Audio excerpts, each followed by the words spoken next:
আসসালামু আলাইকুম। গতকালকে একটা ছবি পোস্ট করেছিলাম, গতকালকে না পরশুদিন। সেই ছবিতে আমি বলেছিলাম যে বাংলাদেশের আমাদের ভাই বোনরা যারা বাংলাদেশ থেকে আসেন তাদের অবস্থা ভালো, কিন্তু বাংলাদেশে যারা খুব কষ্টের মধ্যে আছেন তাদের অবস্থা নিশ্চয়ই ভালো না। তো আপনারা অনেকেই চায়নাতে এসে খাবার নষ্ট করেন। আমি আপনার কথা বলতেছি না, যে দেশ থেকে আসছেন সেই দেশের কথা বলতেছি। বাংলাদেশ আমাদের দেশ, আমাদের জন্মভূমি, এটা তো অস্বীকার করতে পারবেন না। এই দেশে জন্মগ্রহণ করে কিভাবে আপনি অসংখ্য খাবার নষ্ট করেন? আপনার বেঁচে যাওয়া খাবারটা পৃথিবীর কোনো না কোনো জায়গায় কাজে লেগে যাবে, তার মধ্যে বাংলাদেশও পড়তে পারে।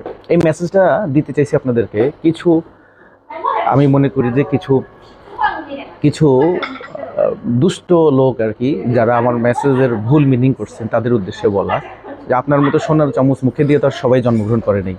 আমরা যে কোনো জায়গায় খাই, সেটা নিজের খাবার হোক আর পরের খাবার হোক, এরকম পরিষ্কার করে খাই। এটা হচ্ছে একদিক দিয়ে হচ্ছে সুন্নত।